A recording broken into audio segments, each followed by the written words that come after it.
Hi everyone, Colleen Pratt here. First, let me say thank you. I appreciate the opportunity to represent you. I know you have a lot of options out there, so I want to say thank you for choosing our firm. Also, if you have any doubts or reservations, or if you're second guessing your decision to hire an attorney to represent you, don't. All you've done is level the playing field.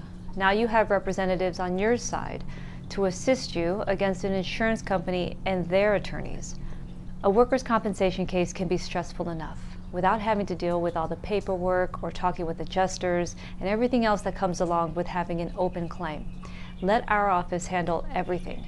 You just focus on your health and well-being and getting better. In the beginning of your case, you may receive a lot of documents from the insurance company asking you for information or to provide documentation. There's no need for you to respond.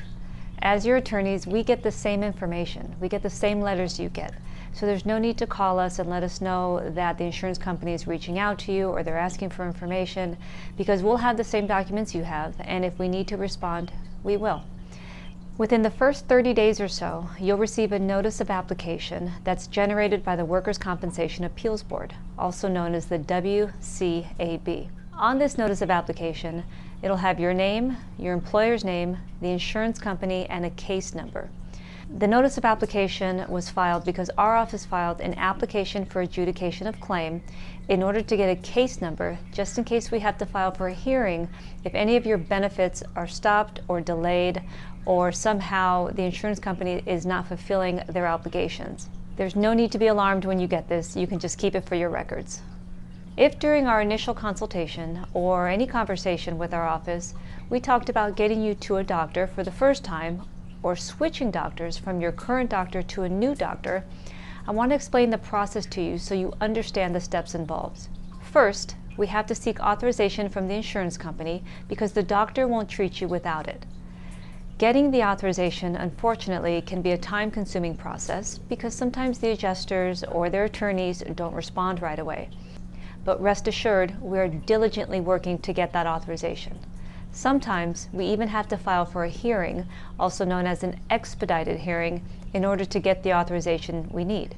So if you receive a notice of expedited hearing, don't be alarmed. That's something our office asked for, and in all likelihood, you will not have to testify. Sometimes a doctor will request that we send all of your medical records prior to the doctor even setting an appointment.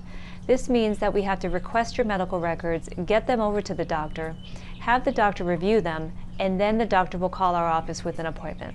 I say all this to say that sometimes there are things that are out of our control that prevent us from getting you the quickest appointment possible.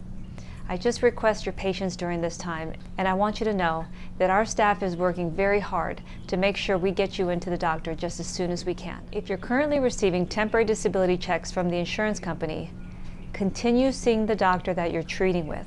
I don't want there to be any interruption in your workers' compensation benefits. On the other hand, if you're unable to work because of your injuries and you're not receiving temporary disability checks from the insurance carrier, make sure to apply for EDD state disability right away. You can apply online at edd.ca.gov. Any doctor can certify you for EDD state disability. So you're welcome to see your private physician or any other doctor if you are unable to work right now and you're not receiving benefits from the insurance company. Please note that you could not receive temporary disability checks from the insurance company and EDD state disability, which covers the same time period and the same hours. So if you're receiving state disability and the insurance company starts paying you at a future date, make sure to stop EDD right away. The insurance company has 90 days to accept or deny your claim from the time you filed a claim with your employer. When you first retain our firm, we automatically file a claim form on your behalf. So the 90 days would start running from the time our office filed the claim form. If you filed the claim, though, before you retained our firm, the 90 days starts from the time you filed the claim form. When you receive an acceptance or denial letter, there's no need to call our office to let us know you received it. Our office also got it. If your case is denied, we will take action.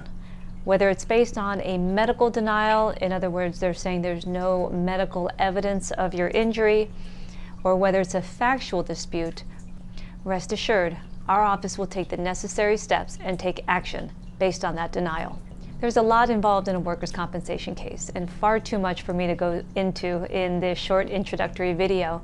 But I do plan on posting other videos that address other issues that you may encounter along the way, as well as answering frequently asked questions. For now, I want to say thank you again for entrusting our firm to represent you. We hope to exceed your expectations, and welcome aboard.